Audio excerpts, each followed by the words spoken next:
Kirkland. All right. Thank you all for joining us this evening for this special presentation of original music inspired by Garth Stein's international bestseller, The Art of Racing in the Rain, with some bonus songs from Garth's more recent work as well. My name is Wes Waddell. In addition to being an in-house ukulele instructor for KPCU, I just finished a class series last night. We went to Don Ho. We did it. I also serve as Associate Director of the Bushwick Book Club Seattle, an arts nonprofit that sponsors the creation of new musical works inspired by literature. Since 2010, Bushwick has presented a monthly concert featuring titles ranging from Frankenstein to Frog and Toad, commissioning new musical works from over 400 individual working artists along the way. In addition to our current 2025-2026 main stage season, we are thrilled to partner with KPC this spring for this special series of 3 events of original music inspired by brilliant local authors who will each be in attendance to witness the spectacle and share a few thoughts of their own. Woo! Here's how this works. 8 musicians have accepted the challenge of reading Garth Stein's work, finding inspiration somewhere, writing a song from that inspiration, and sharing it with you tonight in a debut premiere performance. In addition to hearing these brand new songs, we will also hear from Garth Stein himself. All right, Garth, you got a woo. Okay, who's read it? Who's read The Art of Racing in the Rain? Oh, now the woos are coming freely. Who watched the movie? Who raised your hand and said they read it, but really just watched the movie? Anybody? No? Okay. Who has ever imagined that somewhere a dog is narrating their life? Yeah, okay. Just kind of getting a baseline if we're going to be spending some time together here. Maybe not one dog. Oh, a lot of dogs? More than one. All right, so our musical performers tonight are Simon Kornelis, Debbie Miller, Larry Murante, Kristin Chambers, Amanda Winterhalter, Peter Donovan, Sam Russell, and Shaudi Bianca Vahdat. Can we give a big hand to them?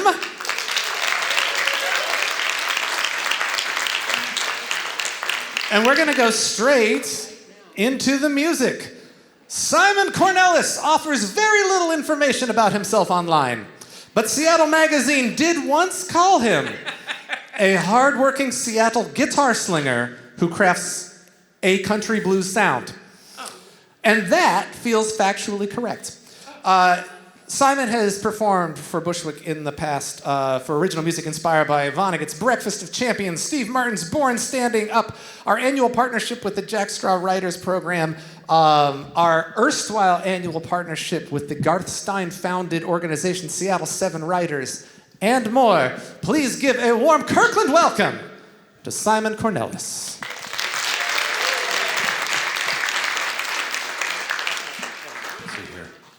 Yeah.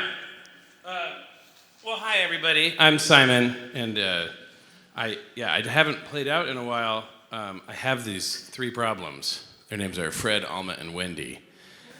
I don't know if any of you guys have children, but it's just terrible. They're always there,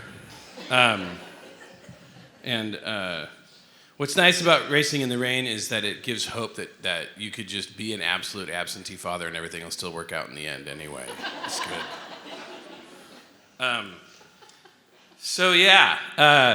Got to read this book, got to write a song. It was really fun. I picked up my kids today and I was like, well, I wrote this song and I have to go play it. And they were like, you wrote another song? And I was like, it happens sometimes. And they were like, I didn't know. I didn't know. And I said, well, if you weren't around as much, I'd be playing, But that's actually not true. Kids aren't really an excuse. But Bushwick is a really good opportunity for people like me because it gives us something to hold us accountable, which, again, is just like my children. If you really fuck up your life, your children are always hopefully going to be there to be like, well, it just didn't really go that well. The other day, I put dinner on the table, and my son, smiling, he was making a joke, was, Dad, this is utterly tasteless. And it did not hit me in the right moment, and I got mad. And then later, he was like, I was joking. And, it's like, you should be able to be held accountable. If your dinner tastes bad, that's okay. If your song is terrible, that's okay. But at least you wrote the song, and you came and you got to have fun in Kirkland. Am I right? Yeah. So anyway, the book is about a dog, and the dog, I think, establishes pretty early on that he has himself a deadline. And so while trying to come up with the title for the song, that doesn't describe the actual song, because that kind of irks me when people are like, I wrote this song about, and then they explain it all, and then the lyrics are just what they explained. I am not going to do that. So this song is called The Deadline. Thank you.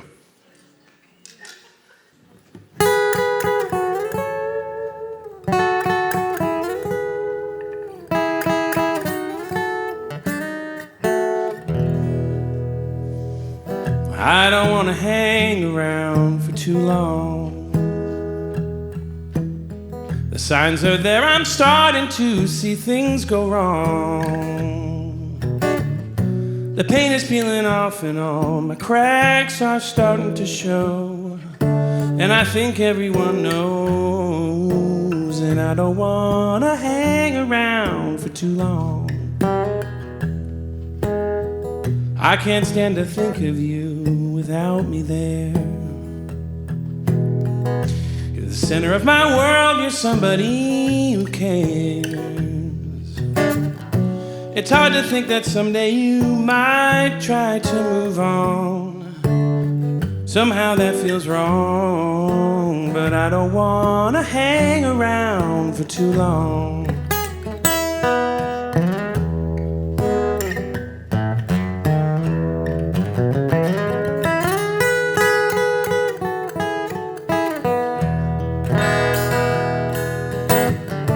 Maybe when I hang it up and let myself go just enough, you'll let me go and we won't have to play this game anymore.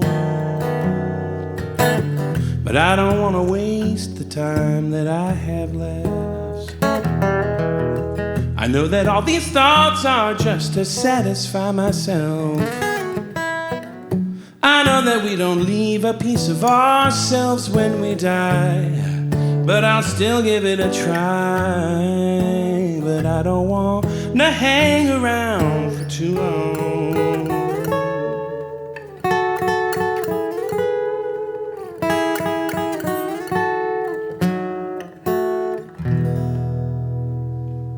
Thanks, everybody.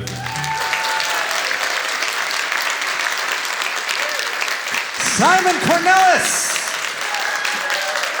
You can look for him online, but you won't find much.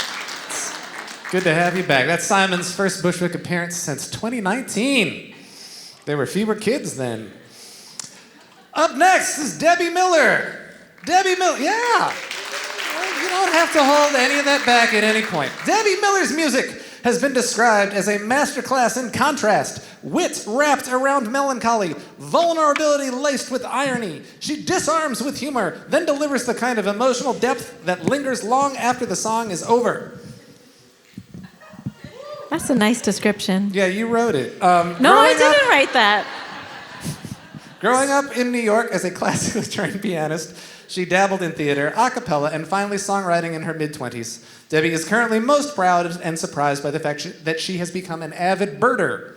Accordingly, she is working on her second full-length studio album, Birder, due out in 2026. Debbie has been with us for original music inspired by Jurassic Park, Alice in Wonderland, A People's History of the United States, Persepolis, 1984, and many more. Debbie Miller.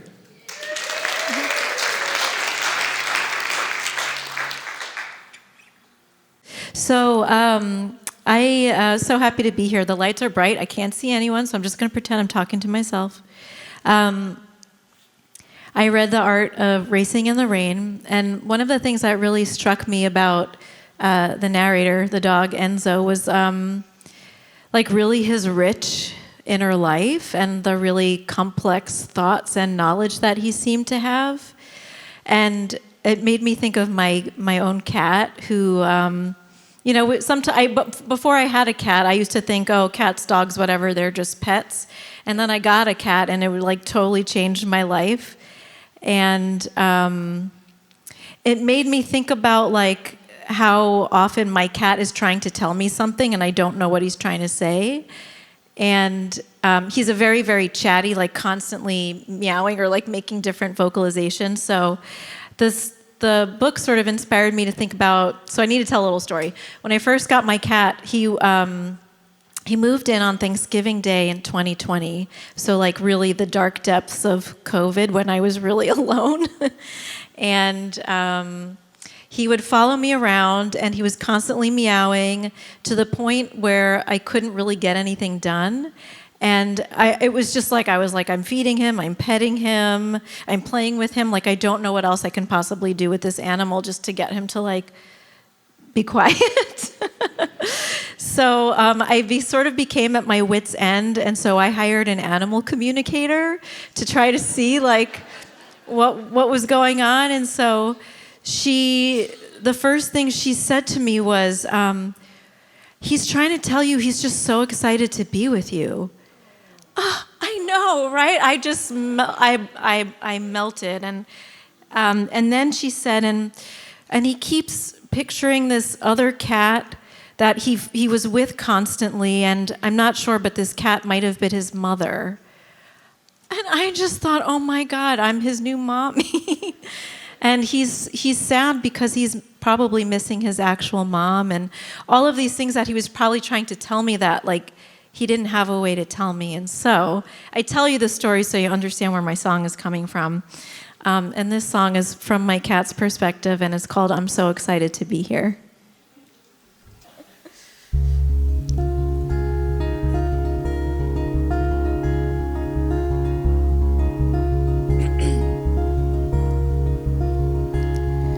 Just a few months ago, I was picked up from the road. I was scared and I was cold, plucked from everything I know. And I had a mother all my own. She loved me, I loved her too, and so I followed her around from morning until night. But now I find I don't know where I am. There's so many faces, so many human hands. At night when I am alone, I wonder, will I be going home?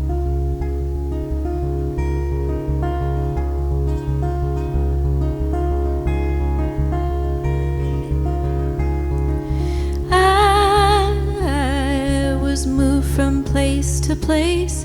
I didn't have hardly any space. I was sad, I missed my mom. I started dreaming of her face. And then one day I was brought to you. You smell nice, and there was lots of food. You scratched my chin and rubbed my back, safety like I never knew. But I'm not sure quite where I am, though I think I like your face and your hands.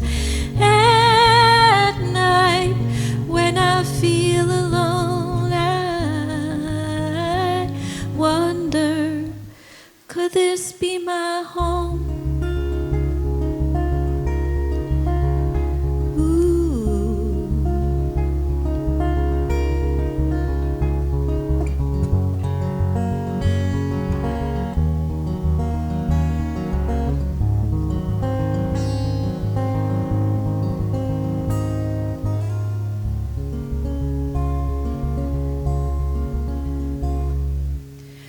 I'm so excited to be here. I flop down, it makes you smile from ear to ear. I can't contain myself at all. It's me and you inside these walls. And I know that I'm talking nonstop. It's just that I'm giving this everything I've got. So you know I need you so. Please don't ever let me go. 'Cause now I know exactly where I am. And I like the way you hold my face in your hands. Now at night I'm not alone, and I know that I'm home. That I'm home.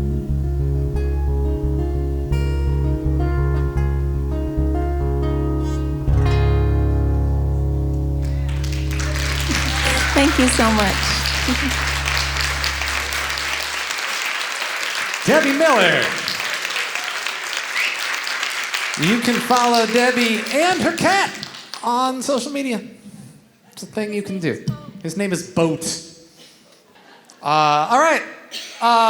We're 2 songs in, lots more to come, but I thought you might want to hear from the man himself. So we're going to bring Garth Stein out. Garth Stein is many things.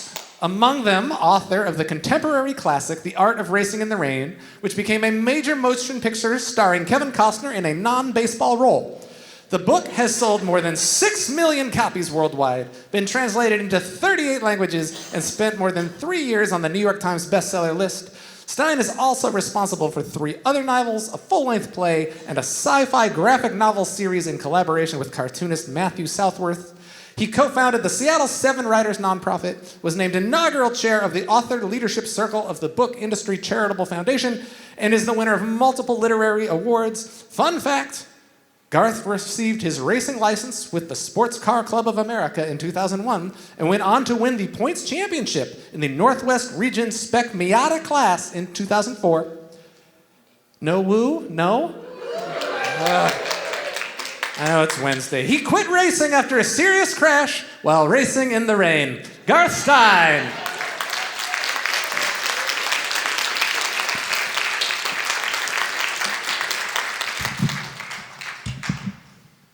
Hello, Wes. Hello, Garth. Hello, Kirkland. I have a question for you, Garth. Yes, sir.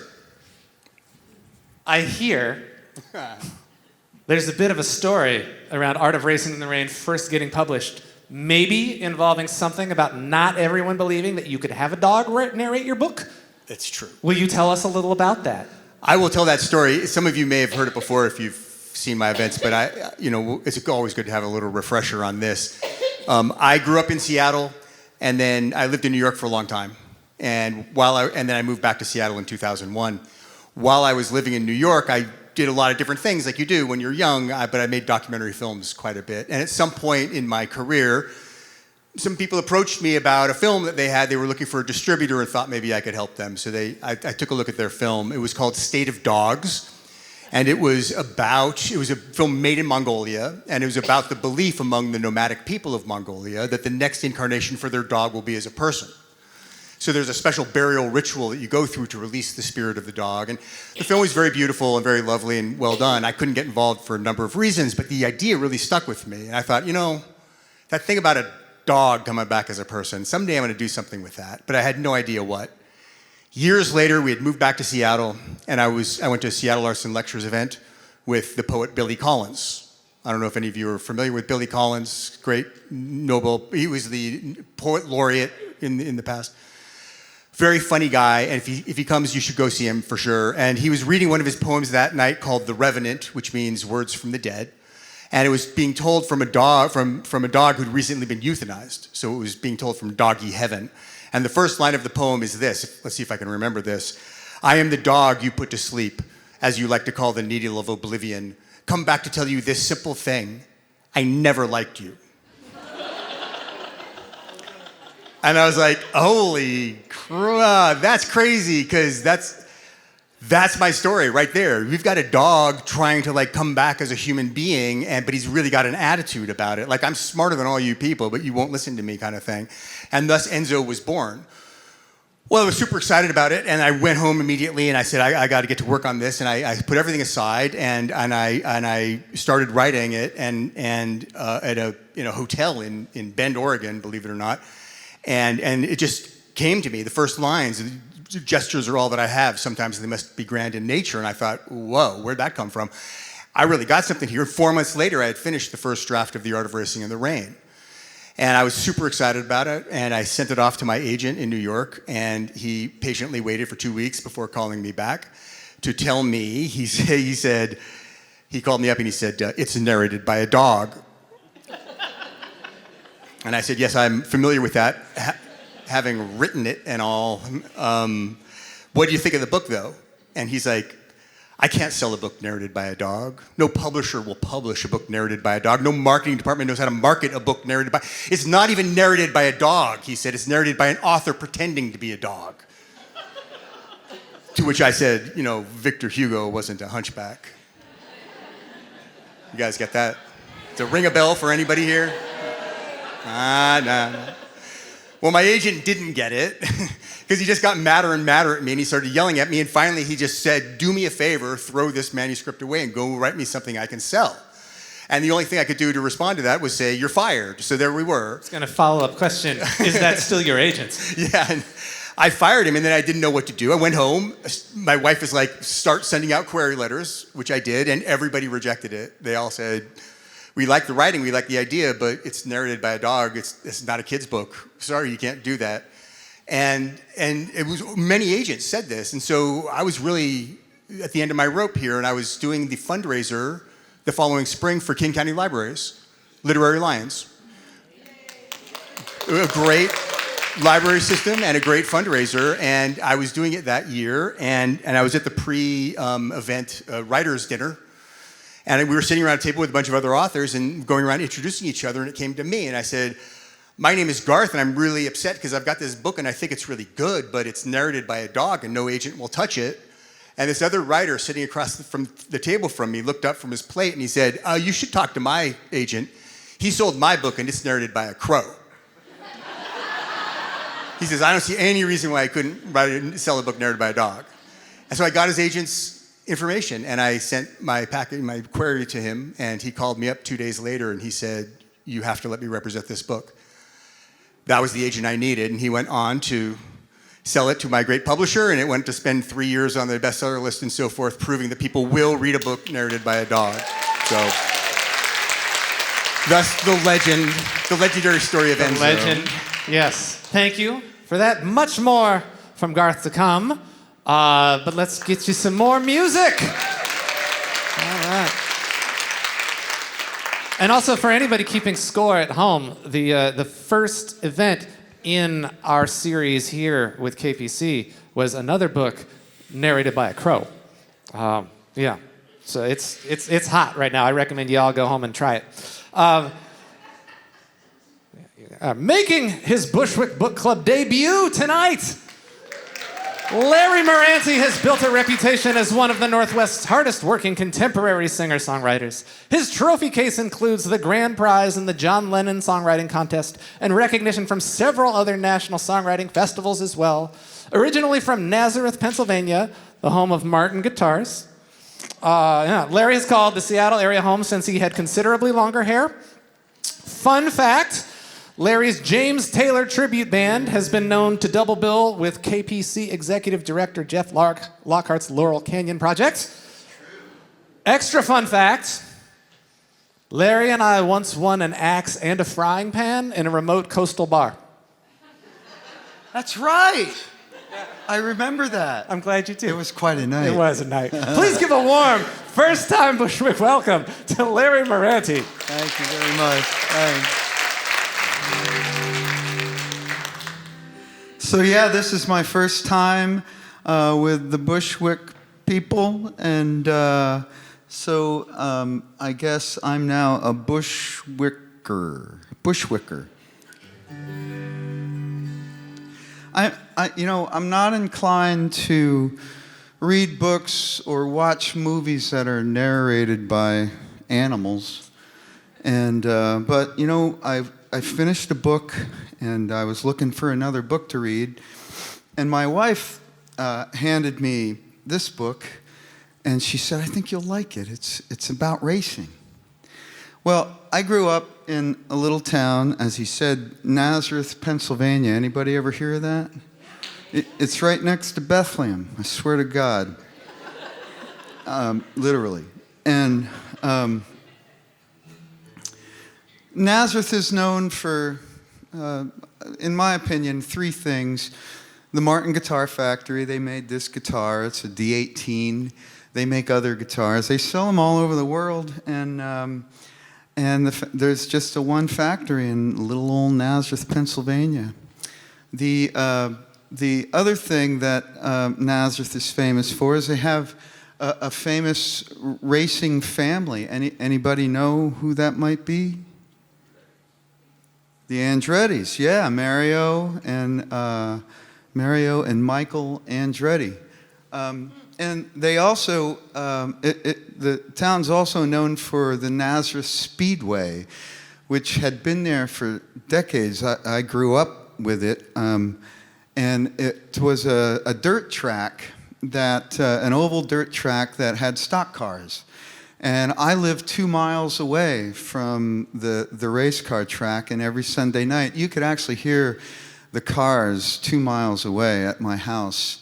And we used to go to stock car races all the time. And they were loud, and they were dirty. And you'd sit in the stands, and the dirt and the dust would come up and get all over your clothes and your hot dog. And it was awesome for a kid.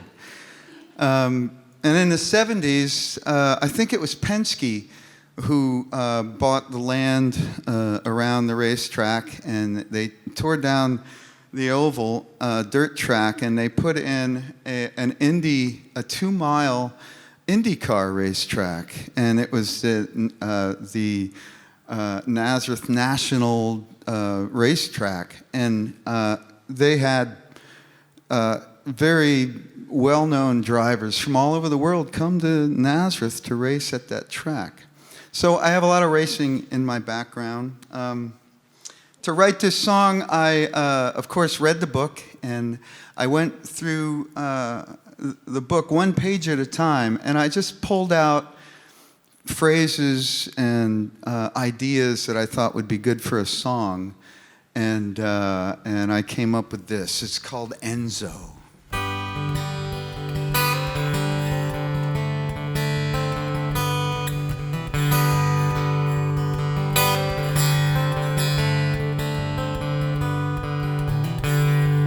My name is Enzo. I'm a retriever of gold. I'm a canine desperado, waiting to grow old. I have a friend who feeds me, caters to all my needs. He's a race car aficionado, young and strong, built for speed. He likes racing in the rain, where each and every move is so much harder to contain. You press gently on the pedals, or you'll spin when you're racing in the rain. Dogs see green as blue and red as black, and no thumbs for things to hold. They say a man's hands are a good way to read the details of his soul. We watch TV together, that's where I learn all the manly ways. 'Cause one day when I leave here, I'll come back to the human race. I'll be racing in the rain, where each and every move is so much harder to contain. You go easy on the pedals or you'll spin when you're racing in the rain.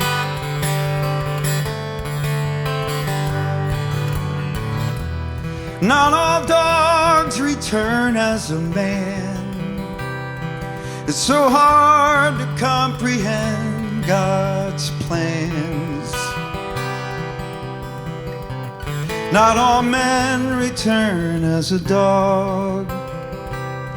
Sometimes they come back to this world as a frog, or a pollywog, or a groundhog, a chili dog.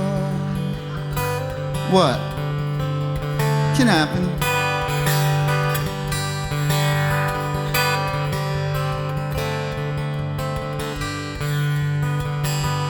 My name is Enzo.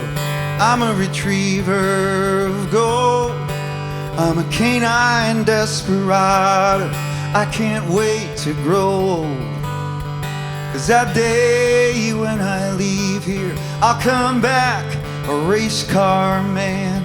They'll cheer me in the winner's circle at 24 hours of Le Mans.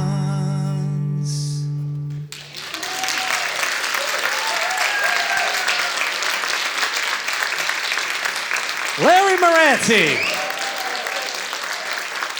Welcome to the club. So when Larry and I won that axe in that frying pan, we were both doing an artist residency in a very remote part of the Washington coast. And Larry would just stay up night after night into the wee hours rhyming things with chili dog. It was really inspiring to be around. And I'm glad to see that he's really brought that into his work going forward. Next up is Kristin Chambers, a classically trained vocalist and songwriter born and raised in Seattle. Her work has appeared on several national networks, including Netflix and Hallmark, but she feels most at home performing original music for a live audience. She is grateful for the opportunity to perform for you and hopes you enjoy the music. Kristin has been with Bushwick in the past for original music inspired by Moby Dick. That's a quick one. The Handmaid's Tale, The Count of Monte Cristo, another. Fahrenheit 451, The Adventures of Sherlock Holmes, and more. Kristin Chambers. Well, it is such an honor to be here tonight. Gosh, the last few songs were so beautiful. So I read The Art of Racing in the Rain, and as you did too. And as I was reading, I'm not sure if it was because I was recovering from just a little bit of surgery, and also had a cold on top of that, as I was reading some of the darker topics in the book, I just was drawn to write about joy. And I was really drawn to the passages from Enzo's point of view that were so beautiful about finding joy in the simple things in life. That it can be hard to, as you know, to keep noticing all the joy that you can squeeze out of one day if you're paying attention. I particularly love this little passage here, to live every day as if it had been stolen from death. That is how I would like to live, to feel the joy of life as Eve felt the joy of life. I marked that passage right away and started to think about joy as I was writing. And I am married to somebody who has a master's degree in joy. Yeah, he does. He's and it's real, and I have learned so much from him in that way. My natural nature, well, let's just say we're a good opposites attract. So I've been thinking a lot about him and how his look on life and joy has really helped me to open my eyes. So that's what this song is about.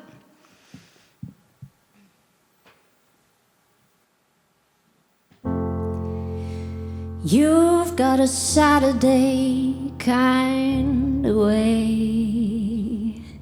You'll clear the calendar to listen to the rain. Pile of laundry and a dirty window pane.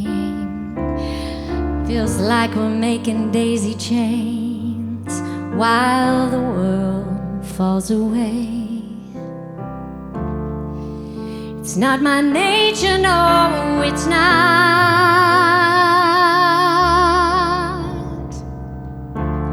But I'm trying to change the wheels, the grooves my wheels get spinning on. You make life so simple when I find it hard. Could take more than a lifetime for me to heal up all these scars.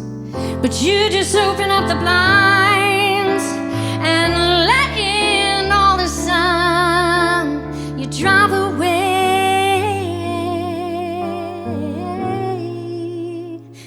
the complicated dark.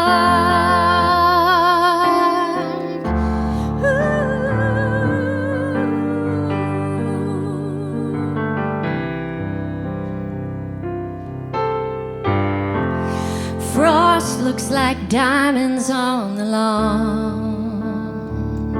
We've got a roof over us. When nighttime comes around, it took a long, long time for me. But now when I see it through your eyes, it's as magic as the northern lights.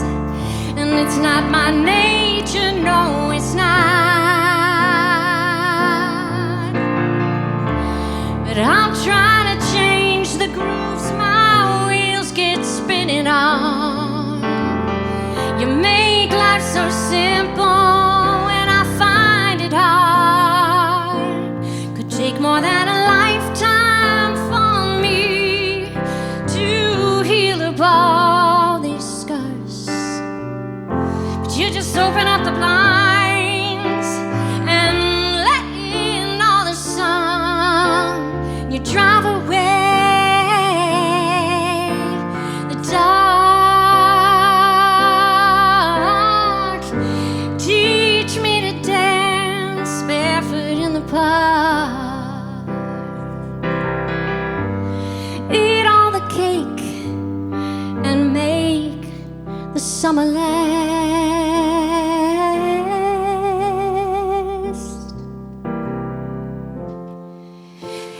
You make life simple when I find it hard. Could take more than a lifetime for me to heal up all these scars. But you just open up the blinds and let in all the sun, and you drive away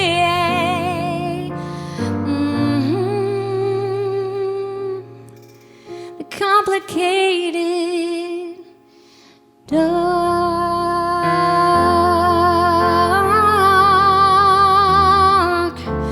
Ooh,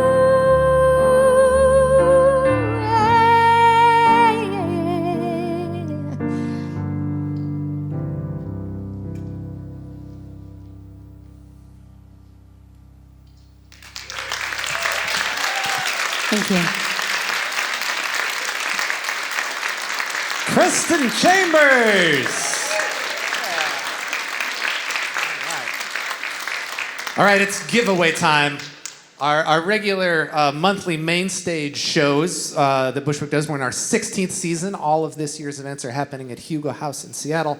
They always have a quiz after intermission where you can win prizes. No quiz tonight, no intermission even, but I do have these two GoEnzo.com hats that Garth found in his car. And they're either sort of hipster pre-distressed or a dog got a hold of them. Either way, it's really authentic. So the first one here, on the back, the Art of Racing in the Rain, it says in the back. It's in San Diego Padres colors, so do with that what you will. This one is signed by Garth Stein. All right, what was the name of Garth's first novel involving a guitar player who lived in Seattle? Yeah, how Evan broke his head and other secrets. It sounded like it came from there. Help that get where it needs to go. Very good. All right. Okay. Question the second. Oh, you're very welcome. What is the East Side's true and best independent bookstore? Third Place Books.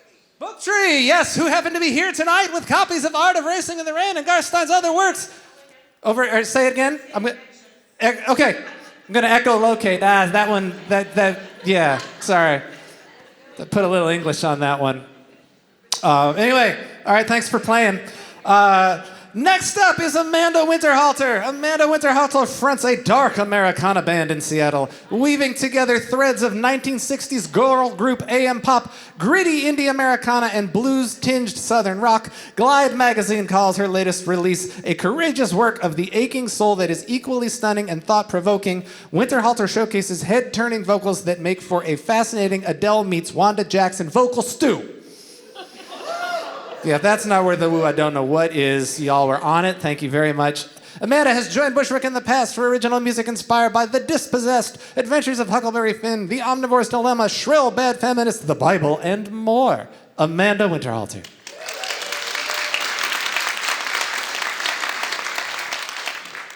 I'm going to ask you if you might want to participate to listen to this line that I'm going to sing. And I'm going to share a little bit more about my inspiration, but I'm trying to keep a note in my head, so I'm going to share it with you. I'll do it a couple times. So there's a refrain in the song that I'm going to sing, and the refrain goes, watch and wait and see, watch and wait and see, watch and wait and see. And then the other part of the refrain on the last line goes, watch and wait and see, watch and wait and see, watch and wait and see. Oh, you sound really beautiful tonight. Give it up for yourselves. Thank you for playing along with me. So this was a book, The Art of Racing in the Rain, about love and grief and death. And what better song to come forth from that than a murder ballad? Right? I love a murder ballad. I love old oral traditions and roots music. And I have a cat, and I think cats are mysterious and otherworldly and can see into other dimensions, maybe. I like to think that they can. I don't know if science proves that or not yet, but one day. And so I have a bond with my pet, with my cat. And, I've read and heard that if you die alone in your home, your pet, dog or cat, but particularly cats, will go for your eyes. They'll eat your eyes. And you know what? I would gladly give my eyes to my cat. Take them, Ozzy. These babies are yours. Leaving them in my will. So this doesn't necessarily feature my cat. I tried to tell an old tale of a bond between a maid and a cat, and the song is called The Maid and Cat. And we'll see how you like it. So I'm just going to remember that. Watch and wait and see. Watch and wait and see. You'll hear it. You'll hear it. There once was a maiden who struck out alone. Watch and wait and see. There once was a maiden went out on her own. She liked the idea of a quiet home. All will be well with me. Watch and wait and see. She built her own cottage in the deepest wood. Watch and wait and see. She built a strong cottage in the furthest wood. Was there in the trees she felt understood. All will be well with me. Watch and wait and see. One night there came tapping at the window pane. Watch and wait and see. She found a pot tapping at the window pane. a handsome young fellow, y'all let me in. All will be well with me. Watch and wait and see. For hours he gazed with a silent stare. Watch and wait and see. She asked what he meant by his wide-eyed stare. He closed his eyes slowly and he licked his hair. All will be well with me. Watch and wait and see. With a nod and a wink, an unspoken pact. Watch and wait and see. The maid and the cat made a sacred pact. I'll stoke the fire and you kill the rats. All will be well with me. Watch and wait and see. Through the blizzard and thunder and rain he tapped. Watch and wait and see. Through 5 and 10 winters each night he tapped. Till one Christmas Eve, not a sound nor scratch. All will be well with me. Watch and wait and see. So the maid went a-firing to the town to seek. Watch and wait and see. She asked all she met in the town to seek. Had they seen a fellow with a whiskered cheek? All will be well with me. Watch and wait and see. The men on the road and in town were bold. Watch and wait and see. The men on the road and in town were bold. One followed her close and he followed her home. All will be well with me. Watch and wait and see. The maid ran in darkness to her cottage gate. Watch and wait and see. She ran from the man to her deep wooded gate. She reached for the latch, but she reached too late. All will be well with me. Watch and wait and see. The man took the maiden and he struck her dead.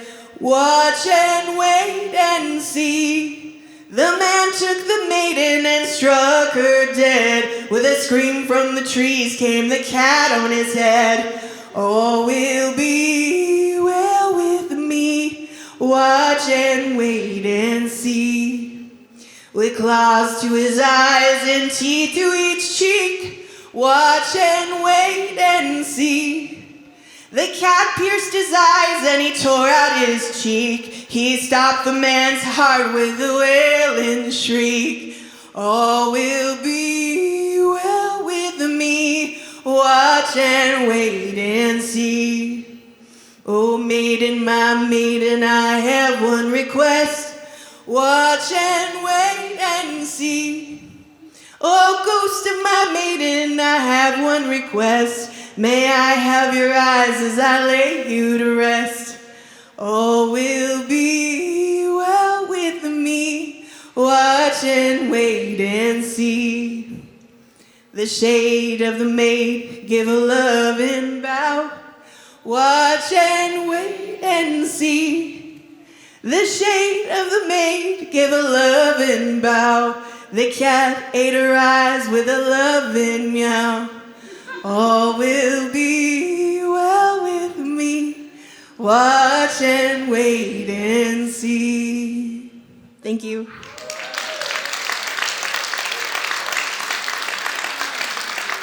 Amanda Winterhalter. All right, sleep tight, everybody. There's more music to come, but I want to bring Garth back out. He's being all sneaky and cat-like. Yeah, I have another question for you, Garth. Yes, sir. Okay. So when we're done with the music here, we'll bring you back again, and the audience will invite you to ask any sorts of questions about Art of Racing in the Rain and related matters. But as a special bonus, the next few songs tonight all used the Cloven, your most recent publications, as inspiration. Can you tell us a little bit about those books to set the stage? The third one just came out, is about to come out? Came out in November. Yeah, right, okay. Yes. Well, thank you for asking. Oh, you're so welcome. Yeah. As you know, Wes, as you remember, in 1996, Prometheus Industries, which is a company that's owned by quirky billionaire genius Barry Goff, opened up a laboratory in the old K2 factory on Vashon Island. And we all from the Northwest know everything weird that happens in the Northwest happens on Vashon Island. Am I right? You're not wrong, Garth. You're not wrong. That laboratory was called Airy Farms, and it was top secret, and it is believed that there was some genetic engineering going on in there because Barry Goff was outwardly vocal with his goal of creating a chimera or a hybrid animal-human creature. The laboratory abruptly closed in 2003. All the scientists vanished or stopped talking. And the question has always remained, what happened to the experiments that were going on in that laboratory? I was allowed to tell this story only under the condition that I make it so absurd no one would ever believe it, thus a graphic novel. So go ahead and just be another piece in the cog in the wheel of our society that is changing things and creating new destinies. And go ahead and see if you want to just say, oh, yes, this is nothing, this can't be real at all. But in fact, the Cloven may point to some things that are going on in our society right now, including hybrid goat-human people living among the homeless population in the jungle right now next to the Safeco field. No further questions. So so book 3. There's this 3-part series, right? There was book 1. Yes, book 1, which introduced our protagonist. That's right. The story. We get to tell the story of Tuck. Tuck is the most successful human goat hybrid that has been created. He looks exactly like a regular person, except he has goat hoofs and he has a really strong skull. And also, he has the digestive tract of a ruminant, so he can eat anything. Tuck doesn't know where he came from. We do. He came from a laboratory, but his memory has been messed with by the authorities, or the dark authorities. He escapes from the laboratory where he's being held, and he goes about on a quest to find out what his true roots are. And in unfolding the story, he learns about all of Barry Goff's evilness, including, well, we won't get into some of the details that happen in book 4. At any point, did an agent say to you, Garth, you can't have a human-goat hybrid narrate your novel? Or are we past that? Well, that was the part about having to do it as a graphic novel. Yeah, okay. I did write it as a novel originally, and I didn't even get to my agent. It didn't get past my wife. It's like straight to video? Yeah, no, it's worse. That was straight into the what do they call it? The circular file cabinet. She was like, "You can't do this. Sorry, don't do that." And I said, "But if it was a cartoon?" And she's like, "Yeah, okay." Okay. Thus. Yeah. But it turned out really great. And Matthew Southworth is my partner and collaborator, and he's the illustrator. And he did this series called Stumptown, which takes place down in Portland. There was a TV series that got killed by COVID, like so many things. But it was really terrific, and he's great. And we have been working away on book 3 came out, book 4 is on the horizon, and we're holding out. We're not going to do a book 5 without $1 million from Netflix. So if you guys know anybody from Netflix, tell them they got a pony up if they want a book 5. Is Kevin Netflix here tonight? I didn't look at the will call list, but anyway, yeah. If you know anybody, Garth will be signing afterward. Just drop come a card, say hi. man. Yeah. Well, I think we have what we need to hear the next group of songs. Thank you, Garth. That's Stein, everyone. Let's bring out our next musician, Peter Donovan. Blends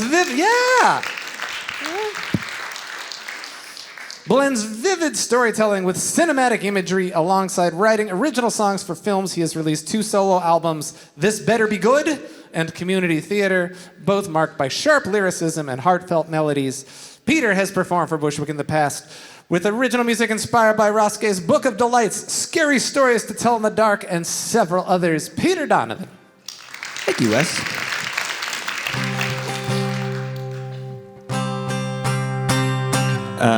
All right, I'm really excited to be here. I really enjoyed reading Cloven. It's a really cool story, and it's like Garth was saying, they kind of take it to like every extreme you could possibly think of in the best possible way, and you never really know what's coming next.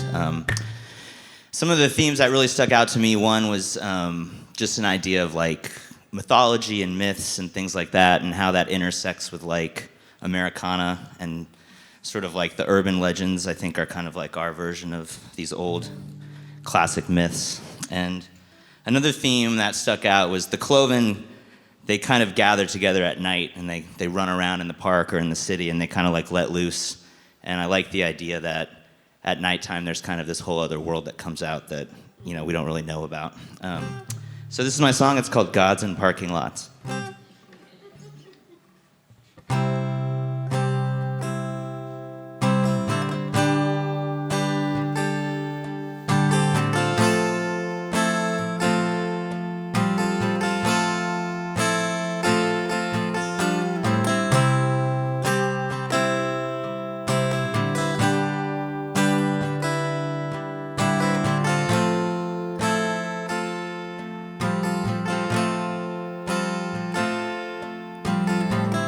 Greyhound north, chasing rain, call it starting over, call it running late. We both slept through most of 2 whole states. Diesel haze and roadside saints. The waitress counts her tips. She said it seems hard to believe, but Elvis Presley's still alive. He's tending bar back in Memphis, Tennessee.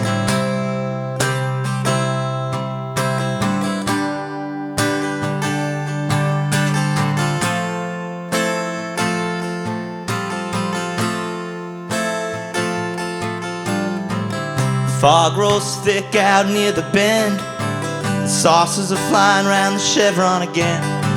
When Bunyan swings his mighty axe, the Douglas firs start talking back. And they say gold rush ghosts still drift through these Pioneer Square bars. Their cold lust can't resist those old hit songs and grunge guitars. The martyrs' cross they left in the parking lot, it read. If you squint just right at the neon lights, everything's just fine. So we're all gods tonight. We're all gods tonight.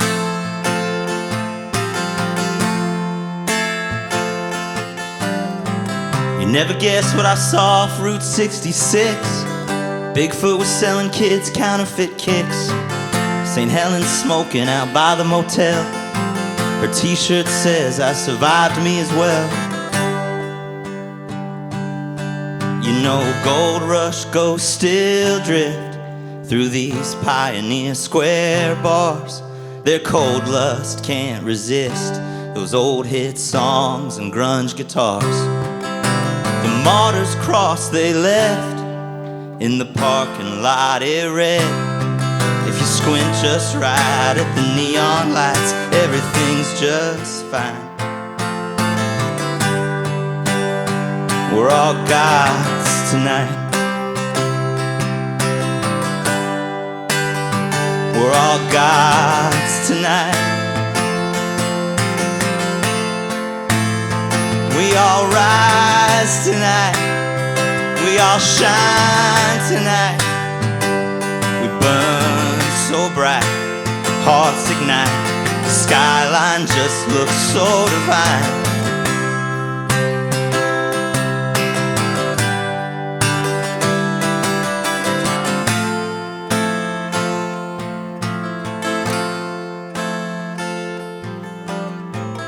Lipstick smudged from the barroom brawl. You said nobody's famous, but nobody's small. Denim jacket and patchwork grace. You looked like heaven needed a hiding place. Thank you. Peter Donovan. Peter Donovan.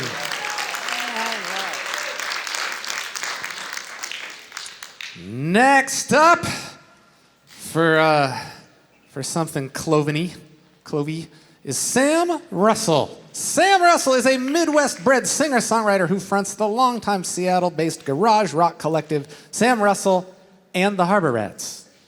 Oh, Sam and Ames, you guys have you've transitioned. Rebranding. To a different new rebrand. Sam and Ames. That's Amy Zoe there. Sam takes a long time to make albums, but is set to release a new one this summer. This summer is in all caps, by the way, so that's pretty exciting. Sam has written original songs in the past for Beach Read, The Botany of Desire, Educated the Works of Beverly Cleary, Isaac Asimov's Foundation series, and more.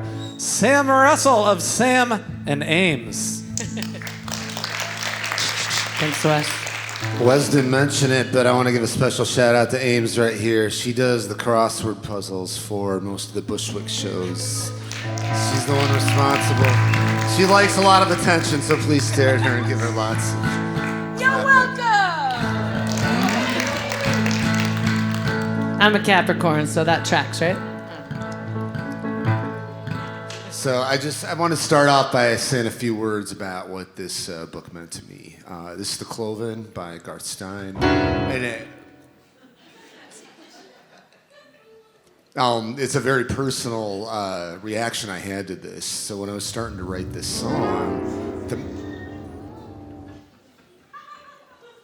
all right, I feel like you're doing a bit here where like you keep interrupting me to make them laugh, and it's working, but I gotta get this like intro out. No. I feel like Bushwick intros tend to go a little long, and also I've heard that especially your last one at the Beach Book show was like real long. So I was just trying to like, let's just get to the song, man. My mom and dad liked it. They saw it online. They were big fans. Kenosha, Wisconsin. They liked it in Kenosha. Hey, Mom and Dad, they're probably gonna stream this later too. So, what Amy's saying is, don't bore us. Get to the chorus. So we'll just start the song. You know, maybe some revelations will come out during that. So, Yeah. All right. Well, Yeah. let's see what happens. Okay. A 1, 2, a 1.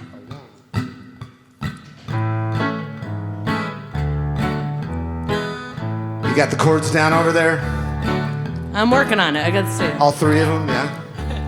I think there's 4. Wait. Depends how you count that 4th one, yeah. Yeah. All right. I'm a little bit different. I'm not like everyone else. I don't follow orders. No, she don't. No. And everybody can tell.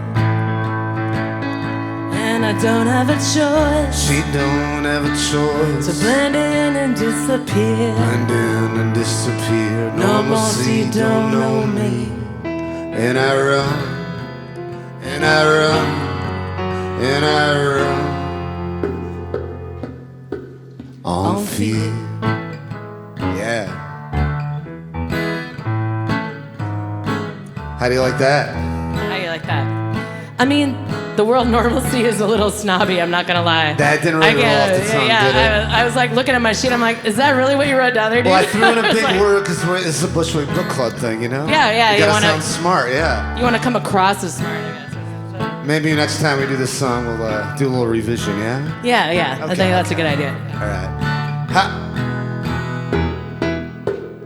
I'm a little Debbie do-over. I gotta hide who I am. It all becomes a disguise. Yeah.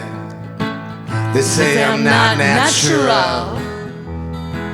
My existence is a surprise. But if you talk to me and you don't see what makes me different, you won't know, you won't know, you won't know who I am. All right. It's going pretty well, except for that we'll do over there, huh? Yeah, not too bad. What do you mean by So, that? like- Wait, whoa. No. What do you got to say here? Come on. Nothing. No. Like you wrote this song, Spit right? it out. You're never Okay, shy. okay. Come on. Give it to me, No, Red. that's cool. I just think I feel like it's a little generic. I'm not gonna lie. It's like It's a little Sesame Street, right? A little bouncy. yeah. I mean, we all like that, right? Like it sounds cool. It's fun to sing along to, but like. There's nothing really about the book that's sort of specific, you know? I feel like these people I was they trying to read be the book. I was trying We're to be here universal. for the book. I was trying to, Yeah, sure. Yeah. But that's I mean, the it's thing, not though. like the author is here, so, you know. I think he's backstage. I was just talking to him, actually. Garth Stein's here. No. You know, we can rewrite the song in the middle of it. That's been done before, right? Okay. Oh, yeah, we got this. Yeah. All right. Well, let's take a note, consider it. All right. I'm a little bit different. I'm not afraid now to share. Everyone's a little different too. A little somewhere in there. Everyone's afraid, not admitting what makes them them, and being hunted down, and being called a problem. So here's what I'm thinking, Ames. What do you got? I don't think everyone here has probably read the graphic novel, right? Because everyone here probably came to hear songs about the art of racing in the rain. Who here's read The Cloven, the graphic novel by Garth Stein, illustrated by Matthew Southworth? Okay. Double That hands guy? in the back. Double hands in the back. All right. But still, I don't want to get too specific about the details and the goat boy in there, right? So we're gonna get a little specific about us. What do you think? Yeah, it's a great idea. Make it all about Pacific us. Northwest, right? Yeah. Something we can all relate to, right? Everyone can relate. Yeah, all right. I'm a little bit different in the Pacific Northwest. Yeah, there you go. Making a living, making music in a city overrun by tech. Remembering when we didn't have to fight so hard, and we could afford to be who,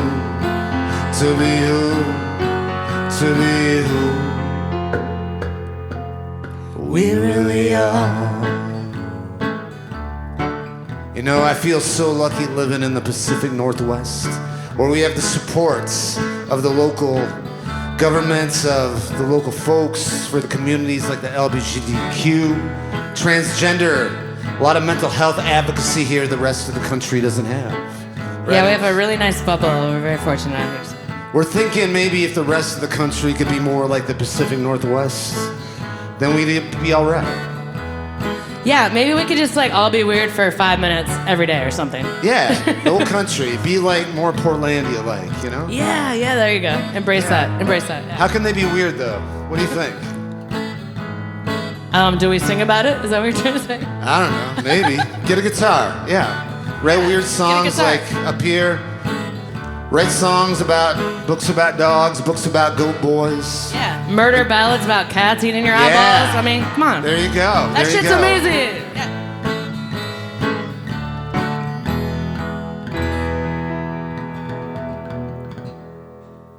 I'm a little bit different. I was born this way. I wished when I was younger, this thing about me I could change and not be defined by what others see as flaws. I'm proud to be different, the way I am, the way I am, the way I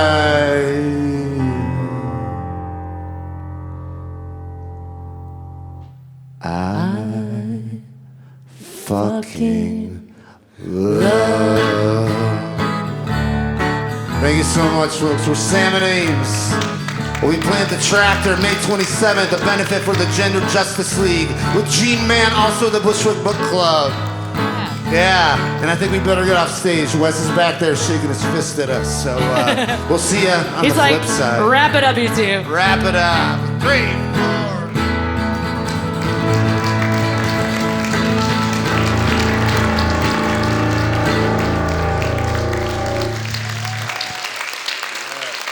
Sam Russell, Amy Zoe, Sam and Ames. Can we keep that applause going for AJ running front of house sound for us? You wouldn't hear any of these songs without work from him. That's Sam. Kit's also on crew tonight. Aaron is running the video. We've got a multi-camera operation here. This will be up on the KPC YouTube channel when Aaron thinks that it's ready. Being assisted by Xander tonight. Also Michael and Erica on the tech team. It takes a lot of people to pull things off in a wonderful facility like this, so can we give them hands as well? Also, Rebecca and the rest of the house management team. I'd like to thank Lucy, our Bushwick volunteer for the night. How about Book Tree for being here? It's wonderful to have resources like KPC in the community, and it takes a lot of people showing up and saying yes for it to happen, including you. So thank you for being here. We have one more song, then we'll bring Garth out for some Q&A. So glad you could join us on a Wednesday. Our final song comes from Shaudi, Bianca, Vahdat, a musician and theater artist who holds a master's in music and contemporary performance from Berklee College of Music and a BA in drama performance from the University of Washington. Shaudi was recent artist-in-resident at Inscape Arts and also serves as a grant advisor for the City of Seattle's Arts at King Street Station program. Fun fact, when Shaudi was in high school, she attended things at Mercer Islands Youth Theater Northwest, where I sometimes worked as a music director, and we worked together on a show of Animal Farm the Musical, which is not as good as it sounds. And it doesn't sound good. Shaudi has joined Bushwick in the past for original music inspired by Charlotte's Web, The Golden Compass, White Teeth, the works of Shakespeare, our decade-plus-long partnership with Seattle Arts and Lectures, and more. Shaudi, Bianca, Vahdat. Thank you. Thank you. Hello, everyone. I'm Shaudi, and I would like to introduce my bassist friend here, Jessica Wetter, who's joining me for this song. Yes. So I, too, read The Cloven, and like Peter, I was very inspired by the night run scenes. I thought they were visually really dark and moody and beautiful on the page, and it was kind of the one time when they felt they could be themselves, these cloven people, and they could be themselves in community. And I love that. And so when our protagonist, Tuck, gets invited to one of the park night runs, it's a text and it says, "Come to Seward Park," which is a park in Seattle, and it says, "Go to Shelter 13, tell them you're one of us," because it's all very secret. They do it by moonlight, these runs. And so they say, "Shelter 13, tell them you're one of us." And so that text and those scenes inspired this song, and we hope you enjoy it.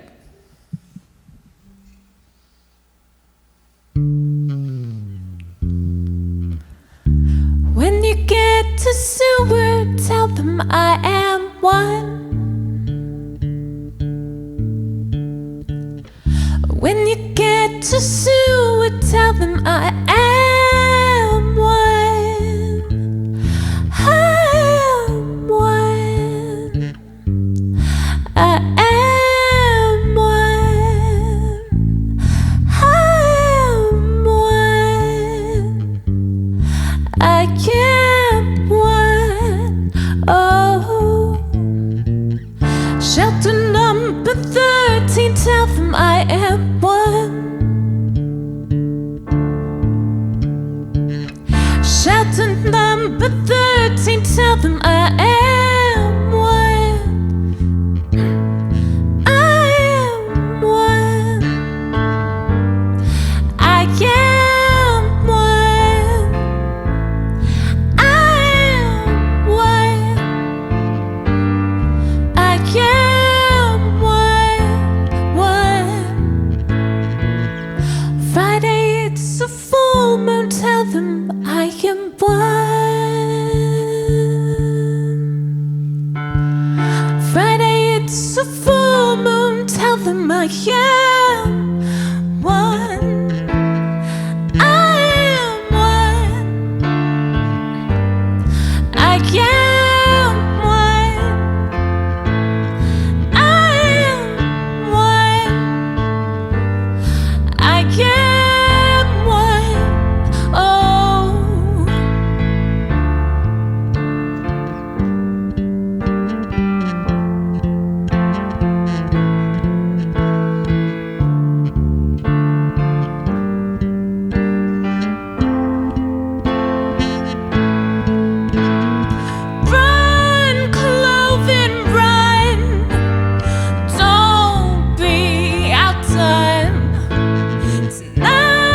Thank you.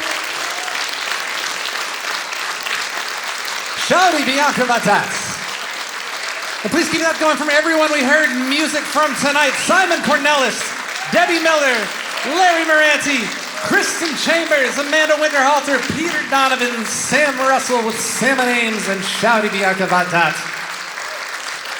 We're at it again. The third part in the series, June 23rd, Travis Baldry's Legends and Lattes. That will be a lot of fun. Same premise, author on hand. And speaking of authors, let's bring Garth Stein back out. Answer some of your questions. Any chance I could get a little bit of house light? This is an exceptional stage floor, Wes. Isn't it? It is really Yeah. quite spectacular. If any of you want to perform, you should come up and perform on this stage floor. This is the one. Yeah, I feel like there's probably like a gatekeeping audition process for that. I don't think it's just open sign up. You got to start, anyway, man. You got to start in the ask on mailroom. the way Come out. Question for Garth Stein.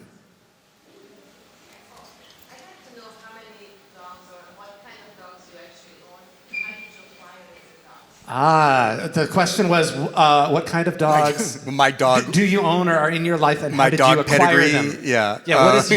What is your specific pedigree? I don't have a dog right now. Our last dog died in 2017, and I'm still recovering from that. But also, I've spent 9 years not picking up poop. So, I mean, there's a trade-off, right? But Comet was our last dog, great family dog that we've had. We got her on a farm in Spangle, Washington, just as Enzo was procured by Denny. And really, but people often ask, was Comet the inspiration for Enzo in the book? And the answer is no. Comet was great. She was a sweet dog. She was not ready to become a human yet. You know what I mean? She needed a few more lifetimes. Being a dog, she was not the swiftest dog on the planet, but she was so sweet. She was very lovely.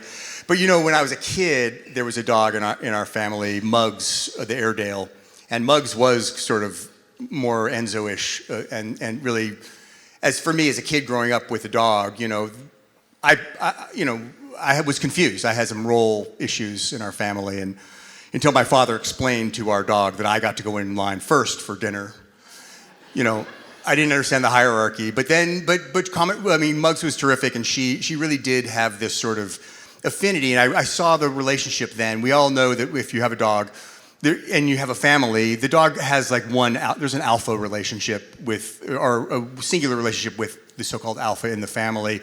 And so with Muggs, there was my father. Muggs, when my father came home, Muggs went straight to him. That was a very strong relationship, and my father was very. He didn't talk a lot about his emotions, as many people's fathers are quiet like that, and so he didn't really talk about his relationship, how much he loved his dog. But when Muggs died, he was very quiet for a long time. When he passed away, he had to take her to the vet, and he came back with the collar and the leash and everything, and put everything in the garbage and took it outside. But he never said about how much that affected him. And then when The Art of Racing in the Rain came out, they gave me the first copy, and I had it at home. It was very exciting, and my parents had come over to visit, and I said to my father, look, the book is out, it's almost ready. And he picked it up, and he looked at the book, and he opened it up, and he saw that I had dedicated the book to Muggs, and he started to cry. So there is that relationship that you have with your dogs, and I'm not ready to get back into it quite yet, but I imagine there will be a dog in my future. I especially like Sean the Sheep Man on the internets, because those border collie things, they're super awesome, man. But you have to get sheep. If you want them, you have to get some sheep. But I don't want any sheep. Or your own claymation studio, which there's probably one on Vashon. Claymation studio. There's probably one on Vashon you could look into. Anybody else? Yeah. Whatever happened to Seattle 7? What happened to Seattle 7? So Seattle 7 Writers was a nonprofit that we started with 7 of us originally, believe it or not. It ended up being 82 or 83 in the end of Northwest writers who all would get together and volunteer their efforts to raise money for literacy, for libraries, to support local bookstores, to support each other. And we really had a great time doing it. It was a lot of work. It was an all-volunteer effort.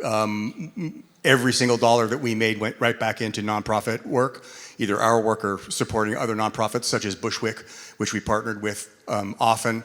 After 10 years of it, Jenny Shortridge and I, who were the founders and the kind of directors of it, said we needed to step back, and there was just like a little bit of a power vacuum, and so we all agreed that it would be better just to end it after 10 years and not try to push things along. Things don't have to last forever.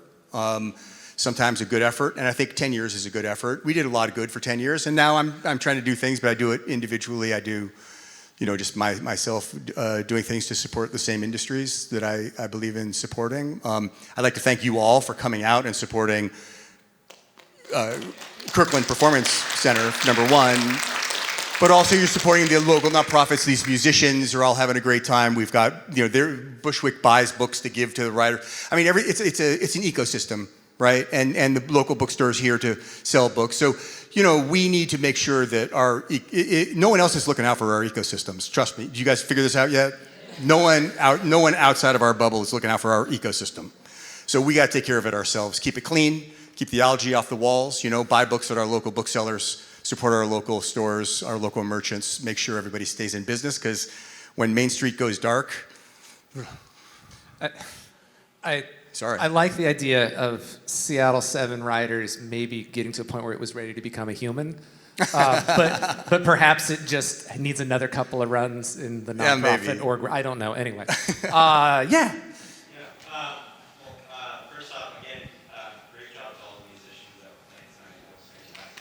Yay.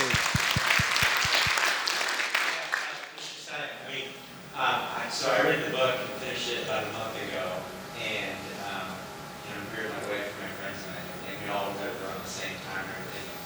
I know I've got many years ahead of me and everything, but I think this book definitely was probably one of the most. It was probably the book I needed at that time, kind of thing, and it was such a powerful read, and the fact that you accomplished something where it's like, when you hear a book that's being told from a dog, I think a lot of people get the implication that it's going to be a sad one. And there were some sad parts of the book and everything, but it was so much more than just a story told by a dog. And I guess I just wanted to say thank you for writing that story. It was such Thanks. Thank you very much. I knew that there's a problem with the dog story, right? Everybody knows the dog's going to die in the end. I mean, so I was like, how do I fix that? Because in my story, the dog is going to die at the end. So how am I going to fix that? And what I did was create that the bookend on it to say, I'm going to tell you in the first chapter, and let's just get past that. Let's just deal with that, and let's deal with what the story is really about. It was interesting. I was in Kansas City, and I've been to all 50 states promoting The Art of Racing in the Rain, by the way. And I was in Kansas City, and the local newspaper wanted to do an article on me. And so I was being interviewed in my hotel room by this guy, and he kept on saying, but how did you get into the head of a dog? What about the dog? Now, what would a dog really feel in this? Now, how do you think a dog would do this? And I was like, why do you keep insisting on asking me questions about what a dog thinks? He's like, well, you wrote a book about a dog. And I said, no, I didn't. You don't even get the book. I got mad at him. I'm sorry. I said, I wrote a book about people told from a dog's point of view. That's not a book about a dog. So he didn't get that at all, which was an interesting thing. But most people do get it. And I think that's why the book works. It's because we're being told by an outsider. He could have been an alien. He could have been a Sasquatch. A rock. You could be, as long as you're an outsider, you can cast some light on what you see going on in front of you, where if you were an insider doing the same light casting, it wouldn't play, or it wouldn't make as much sense. Something like that. Don't look at me. Yeah. So the process of taking the book to the movie. Yes. Go ahead. Yes, and I'll repeat it for the just because it's nice to have it on the video. The process of taking the book to the movie. ... The process of taking the book to the movie is you just buy an extra seat, man. What's the problem? No. With The Art of Racing in the Rain, it was a bit of a trick. First of all, because it was narrated by a dog, and people were very wary of it. And when it first came out in hardcover, no one really knew what to do. Apparently, there was a flirtation. Apparently, I was told Ron Howard was interested in it for a moment, but then he decided to make Rush. Was it Rush? Yeah. That is a movie. I think he made it. So he wanted to go for more racy stuff. What happened was that Patrick Dempsey at the time was doing a lot of race car driving. And he, I believe, I'm not breaking any confidences here, because I was told it in non-confidence, I guess has some dyslexia and doesn't really read, he doesn't really go to read all the time. You know, that's his first choice of things to do, because it's a challenge for him. But his crew chief kept on saying, no, you gotta read it, you gotta read it, this is you gotta read this book, this is you. And so he finally read it and said, okay, that's right, he wanted to do it. He originally wanted to be in it as Denny. But it takes a long time to make a movie, and at some point, someone had to tell him that he was a little too old for Denny. So once he got over that, we got to make the movie. And so it was a long process. Part of the problem was also the subject matter, which we've discussed. Wes and I were discussing it backstage. You know, the book was written in 2000, it was published in 2008.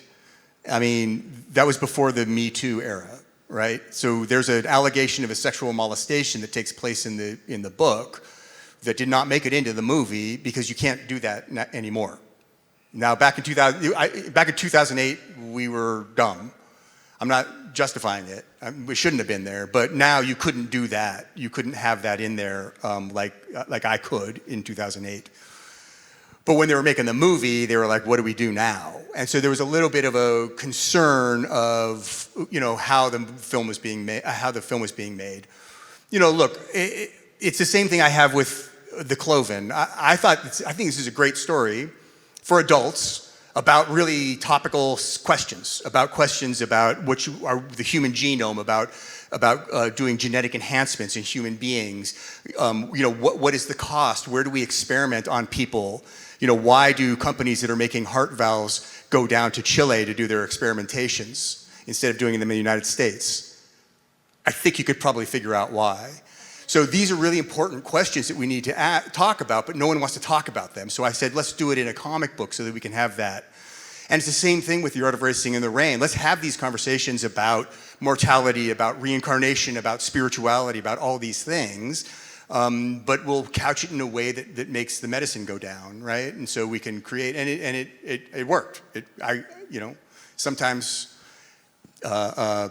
Stephen King, one of our greatest writers of all time in the English language, said, they said, how do you know? And he's like, well, I don't know. You got to go. You hit, the ball comes and you take a swing.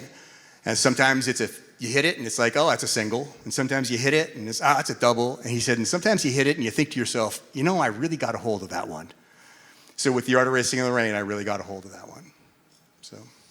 You gave us just now a nice, big top-down bird's eye view of some of that process, because I know it was a long time, between when it was first optioned and when even something went into production. But so I know you spent a little bit of time on set. Yeah. Tell us a fun or interesting story from being on set. That was fun. They treated us real nice on the set. They shot 95% of the film was shot in Vancouver. They shot a little bit down here in Seattle, enough to put back in I think there's an Alaska Way viaduct shot, isn't there? They did the bridges enough so that you could identify Seattle, and then the rest of that is in Vancouver. So we went up there, my family, I took my whole family up, my mother, the whole thing, and it was pretty amazing, the set. It was crazy how many people, how many extras, and they put us in it. There's a scene 11 minutes and 43 seconds into it. You can see my left leg. My son, you can see my son good, but me, you just get my calf. So, but we went to the set and got to meet and hang out with the stars, and they were all very nice. And the real fun part of it was when the movie came out, they said, Garth, we're going to put you on the road. We're going to send you out to publicize that you're the author of this book and so forth. So I went out Hollywood style. Now, when you go on the road for a book tour, it's a self-service on the road, right? It's like you take the subway to the airport, you check yourself in, you get your own rental car, you go to your own hotel, et cetera, et cetera. When you travel with Hollywood and they think you're special, dude, I had an escort with me 24/7, well, not 24/7, 18/7. I had an escort with me the entire time. We were traveling together, first class the entire way. Every airport I was met with a golf cart, driven to a SUV, where there was the driver waiting as well as a local escort. So I would have 2 women with me now, and a big cooler with Perrier because someone read that I liked Perrier. I think I said it as a joke, and suddenly there's always a cooler of Perrier, and I go into every hotel room I go into, there's a giant bucket filled with ice and Perrier, and I'm like, what's this thing with this Perrier? And they're like, well, you said in an interview that you really like Perrier. And I was like, what? So this is how it goes, and then more people start getting into the van. There's the groomer gets into your van, and she sits next to you, and she's always doing your powder, and she's doing your apparently I need eyebrow pencil. I wasn't going to bring that up, but since we are filming tonight. And she does the bags under my eyes and everything, and then you go to these interviews, and everybody whisks you around, and then it's like crazy. And at the end of the night, one of the nights we were in Denver, and we had done a long day. It was like 6 a.m. we started doing radio shows, and all day, and then there was a screening at night, and then a Q&A after the screening. So it was like 10:30 when we get back to the hotel. Everyone's exhausted.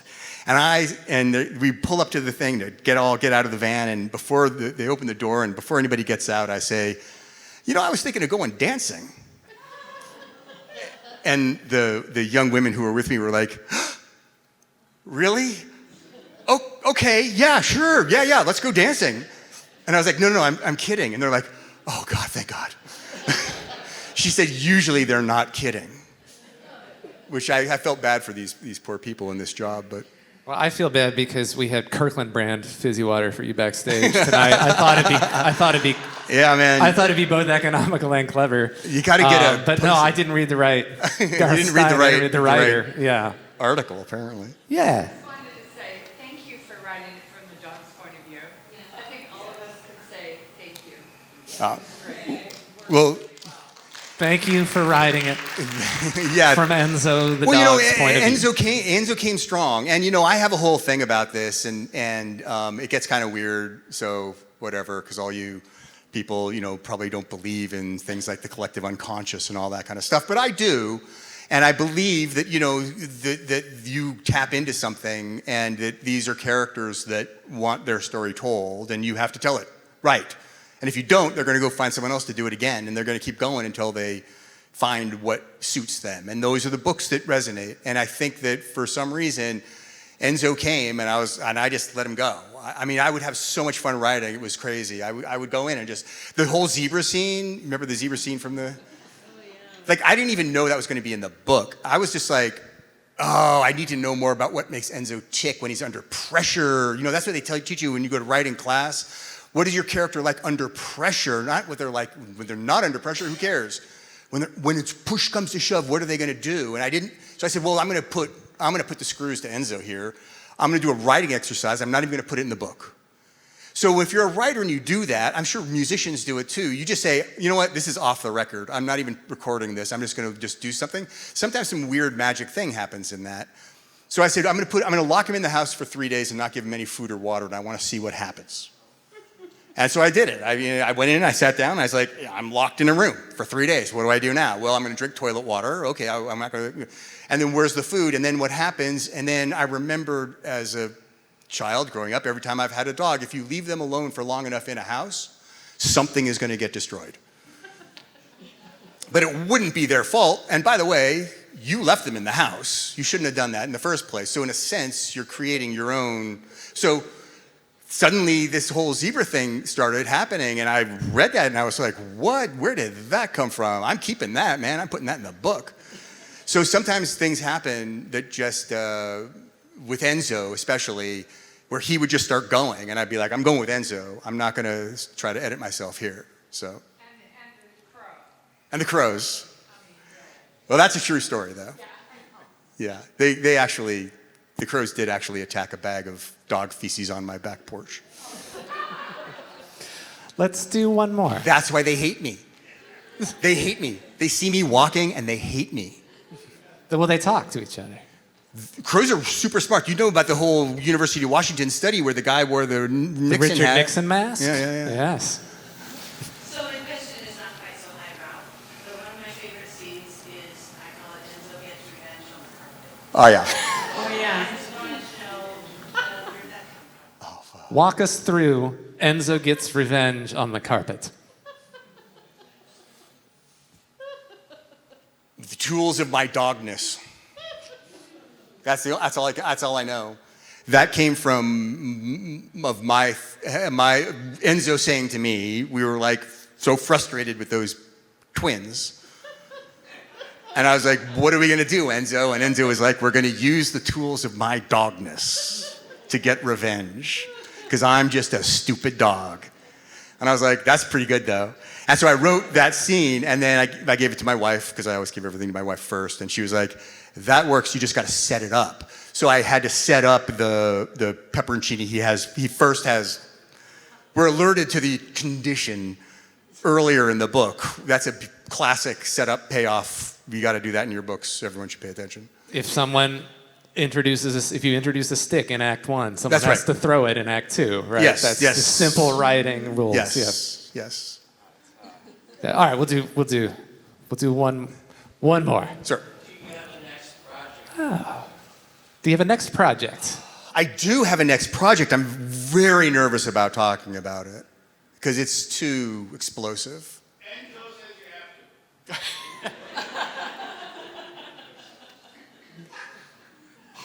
I could tell you, you guys got to promise not to tell anybody though. I'll tell you the title of it, but I'll tell you the title of it. You ready?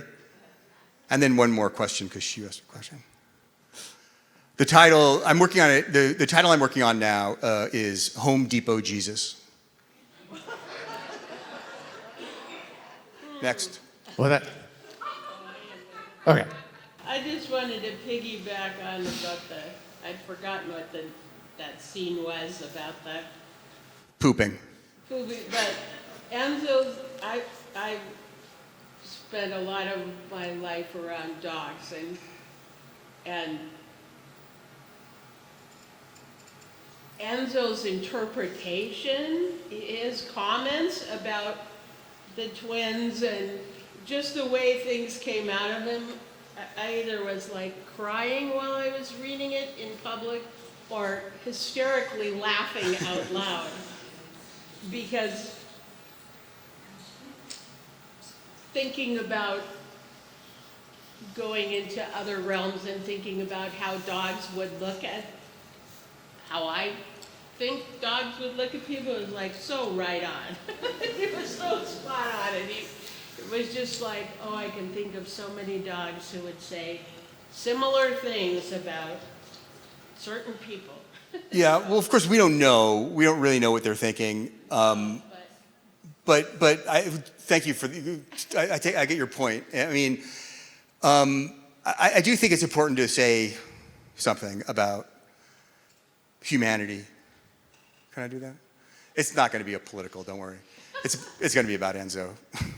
But you know, in doing this book and in interacting with people and everything, I've realized that we all have this feeling for our pets, for dogs. I was never a cat person, sorry, but for dogs we have this feeling, and it's it's like this unconditional love, right? Like we'll forgive them for anything. They can destroy anything, and we're not gonna say a thing,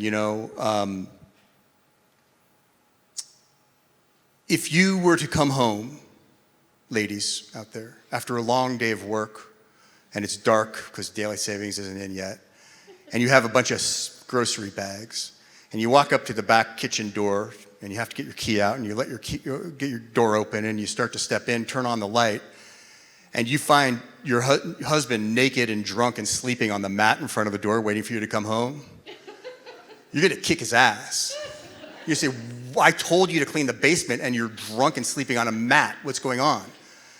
But if you come home, that same person comes home and does the exact same thing and opens it up and your dog is sleeping on the mat waiting for you to come home, you're gonna be like, oh my God, I love you so much. I love you so much.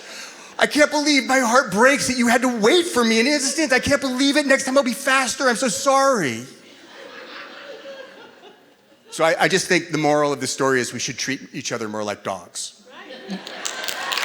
Great words to close on. Garth Stein, thank you for writing a book that brought us together.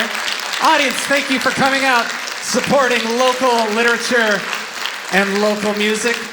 We often hear this idea that local is something other than great, but we live in a world-class literature region right now. We live in a world-class music place, and thank you so much for coming and experiencing it. KPC, thank you for hosting all the people on crew. Booktree, thanks for being here. Garth will be out signing in the lobby. Bushwick has an email list. Some of the artists have merch as well. You can learn more information about our organization. We'll be back here on June 23rd for original music inspired by Travis Baldry's Legends and Lattes. The author will be here for that as well. Take care, be kind. Thank you.